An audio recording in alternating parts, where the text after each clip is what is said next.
首先咧就要講嘅咧就係唔少投資者嗰個最近都好關注一隻收息股啦，即係270粵海投資。咁佢咧就係公布咗一啲嘅消息嘅。咁我先講個結論啊，咁之後再進一步分析啦。咁粵海投資咧，佢就宣布咧係用派發特別股息嘅辦法嘅方法啦，就剝離咗粵海置地。咁從2025年係從出年啊，係從2025年開始咧，咁粵海投資咧就唔會再有物業發展銷售嘅業務啦。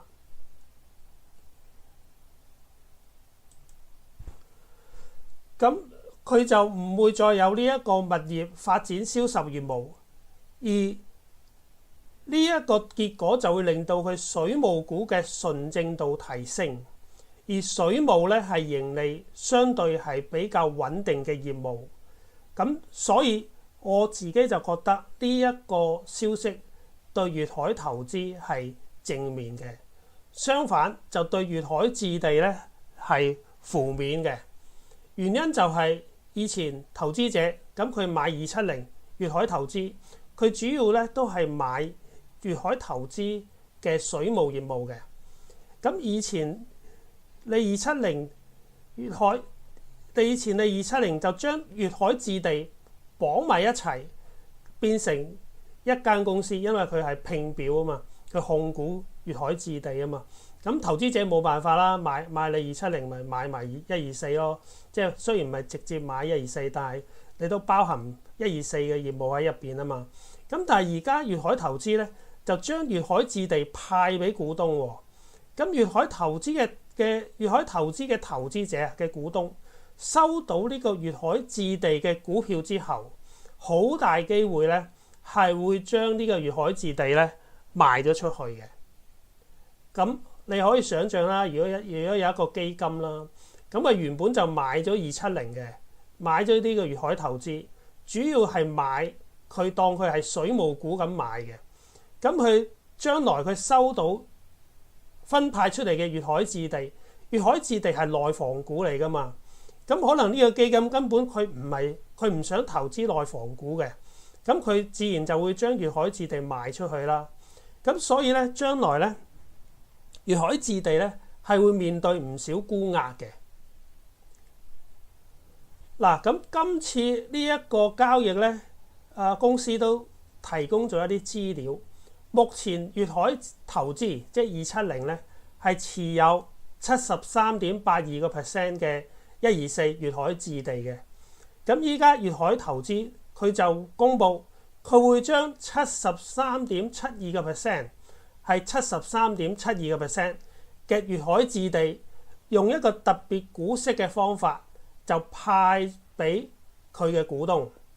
咁係以每一股270粵海投資就會獲得0.193股124粵海置地。咁分派完畢之後咧，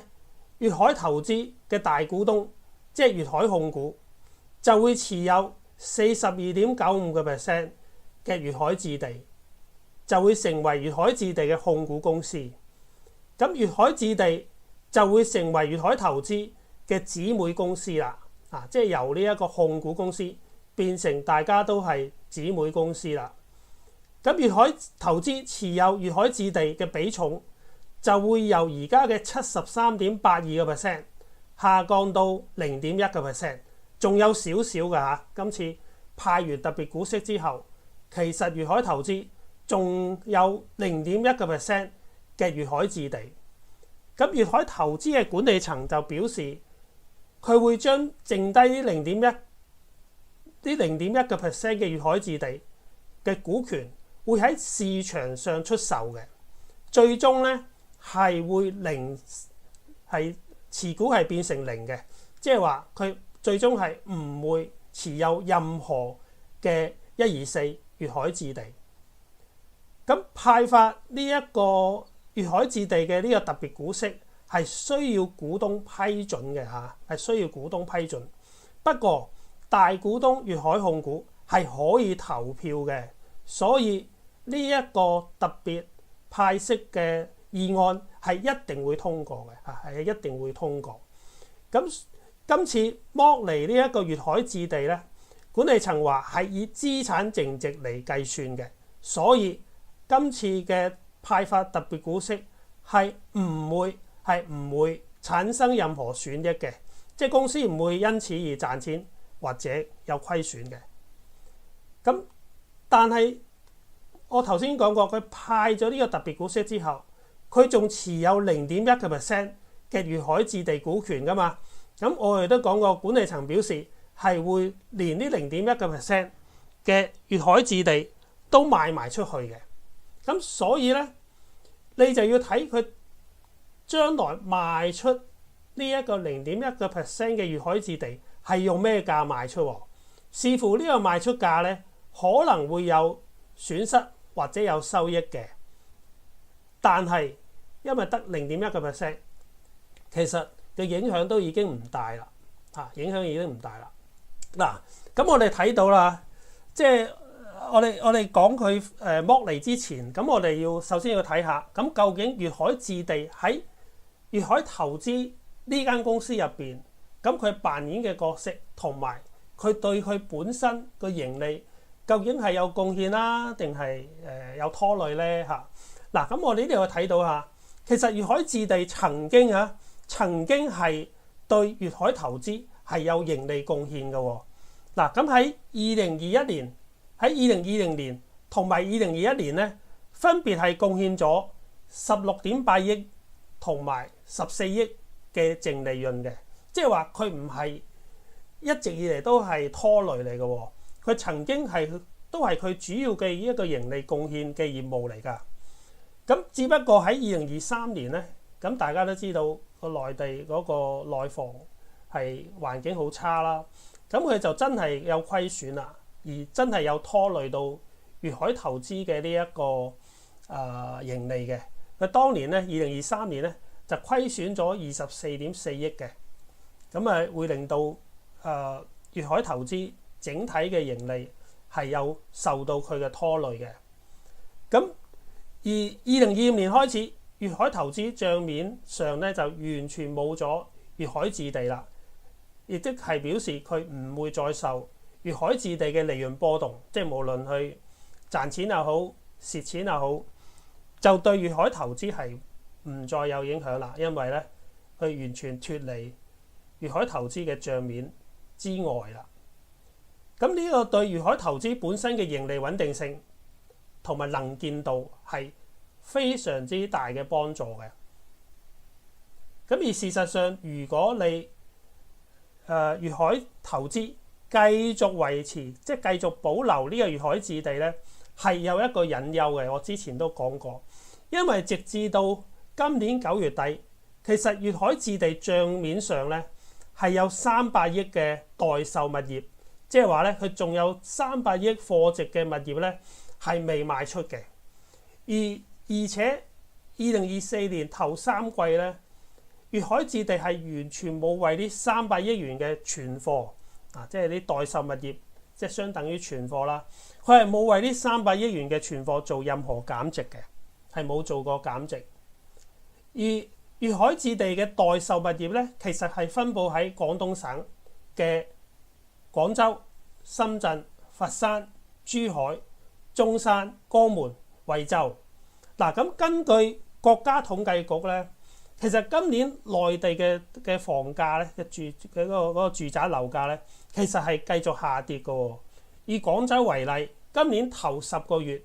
廣州嘅一手樓嘅售價係跌咗7.9%，二手樓嘅售價係跌咗10.6% 嘅。嗱，咁你會見到二手樓係跌得多過一手樓嘅，因為二手樓係唔受管制噶嘛，一手樓嘅售價始終都係要政府批嘅，咁所以二手樓嘅樓價先至係比較反映現實嘅，所以佢就跌多啲啦。咁就正因為二手樓跌得多，而你一手樓跌得唔夠，咁所以咧你會見到點解粵海置地佢嗰啲叫做現房嘅庫存啊，即係話嗰啲已經係現樓，即係佢又賣樓花賣唔出，賣到變成現樓都繼續賣唔出，嗱，佢現樓嘅庫存都有超過98億，超過98億嘅現樓都賣唔出就係呢個原因啦。因為咧二手樓價跌得好快，咁會導致一手樓嘅去化率係變慢咗嘅嚇，一手樓嘅去化率變慢咗。嗱，咁粵海投資而家仲未剝離粵海置地噶嘛，咁佢個收入個結構係點咧？嗱，佢收入咧就有59.6%，即係接近60%嘅收入咧係水務嘅，係水務業務嘅。而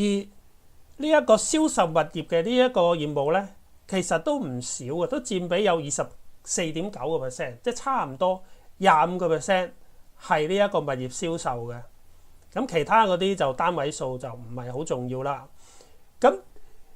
一旦明年呢個粵海置地係完全脫離呢一個粵海投資之後咧，咁粵海投資嘅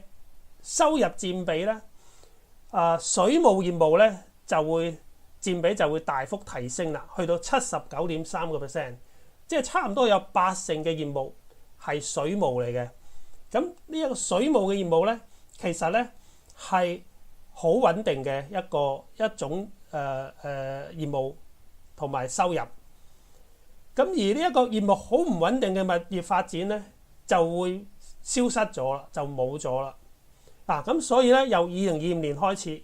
粵海投資嘅業務嗰個穩定性咧係會大幅提升嘅，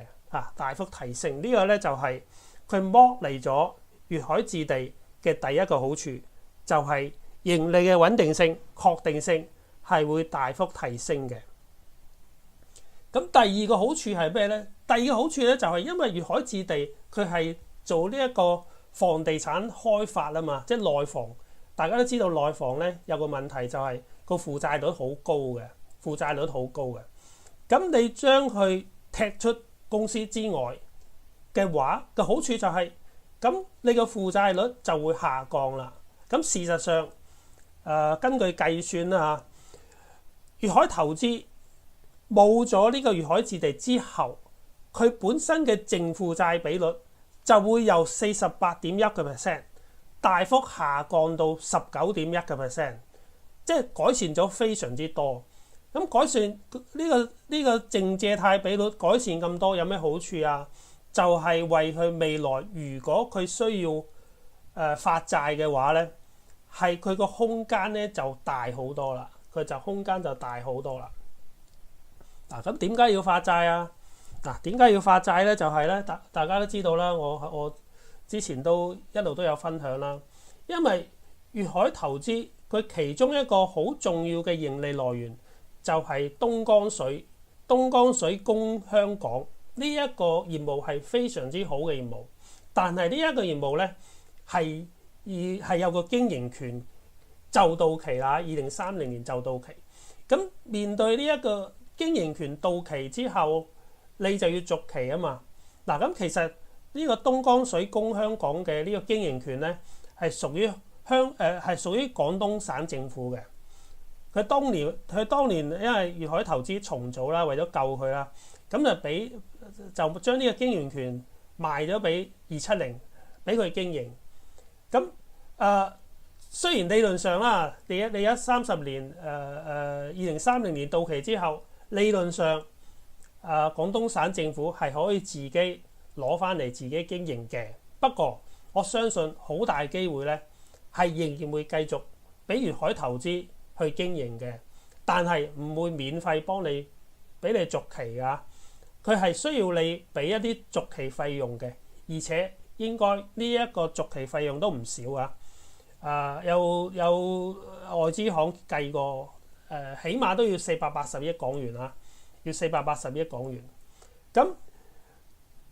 點樣籌到呢480億港元咧？咁而家因為佢嘅淨負債比率大幅下降啊嘛，由48.1% 下跌到19.1% 啊嘛，佢咪有好多空間嚟借錢咯。咁你又借錢咧，就嚟支付呢一個巨額嘅續期費用咯。咁呢個咧就係佢嘅好處啦。但係仍然有一樣嘢係有影響㗎，就因為呢一個經營權要續期，要俾好多錢嘅呢一個問題，始終都要面對嘅。咁所以點解粵海投資佢係將個派息比率，佢以前嘅派息比率係85%嘅，係85%，佢而家就下降到65%，下降到65%。咁管理層表示未來都希望可以維持到65%。咁因為佢將來如果真係要增加呢個借貸啦嚇，有幾百億嘅借貸，咁佢每年嗰個財務成本嘅支出都好多噶嘛。咁咧就係亦都係騰出一啲空間，佢唔使派咁多息出去，佢就可以保留多啲盈利，咁愛嚟咧支付呢一個利息成本啦嚇，咁亦都係可以提升佢呢個還債嘅能力啦。咁所以呢一個所以個結論啦，個結論就係佢今次以呢個派特別股息嘅方法，就將呢一個粵海置地，將呢個地產呢個房地產發展開發嘅業務完全剝離粵海投資嘅呢間公司。咁我覺得係一個上策，係非常之高招嘅做法。咁事實上由2025年開始，咁粵海投資咧就會差唔多成為係純水務股，盈利非常之穩定，盈利嘅能見度盈利嘅能見度非常之高。咁管理層已經講過啦，佢2024年即係今年個派息比率應該就係65% 啦，未來都希望維持喺65%。咁粵海投資佢嗰個派息係咁嘅，佢係咧係將每股盈利乘翻個派息比率嘅。咁如果你派息比率係65%，咁你將來你要增加派息咧，就只可以增加每股盈利嘅方法嚇。但係大家要留意一點啦，粵海投資短期內咧都應該係好難將個派息比率咧係提升到以前嘅85%㗎啦。我相信可以維持65%，都應該要維持一段時間啦。因為佢始終頭先講過，佢需要借貸，佢有一個潛在嘅需要借貸，增加借貸嚟為呢個東江水供港嘅經營權嚟到續期嘅，嚟支付呢個續期費用。咁到時佢個利息就會增加㗎啦。咁所以咧，大家要預佢維持呢一個60% 嘅派息水平咧，係需要維持一段時間㗎啦。咁未來嘅增長咧，如果你65% 嘅派息比率唔變，咁未來股息要增長咧，就只有靠盈利增長啦。咁盈利會唔會有增長咧？咁呢個就另外一回事啦。咁但係值唔值得投資咧？咁大家就自己計下數，究竟個股息率吸唔吸引啦？即係好處咧就係佢嗰個水務股嘅成分嘅純度係大幅提升啦。你差唔多當佢係水務股得㗎啦，亦都唔需要再擔心內地嗰個房地產市場對佢有咩影響。咁至於個股息率吸唔吸引，咁大家計下數，佢就係65% 派息比率。咁大家計下佢每股盈利係幾多，咁乘翻65%就係佢派息係幾多，跟住除翻個股價就係佢個派息率。咁吸唔吸引就各自去計數啦。咁呢個就係今晚分享呢一個270嘅內容啦。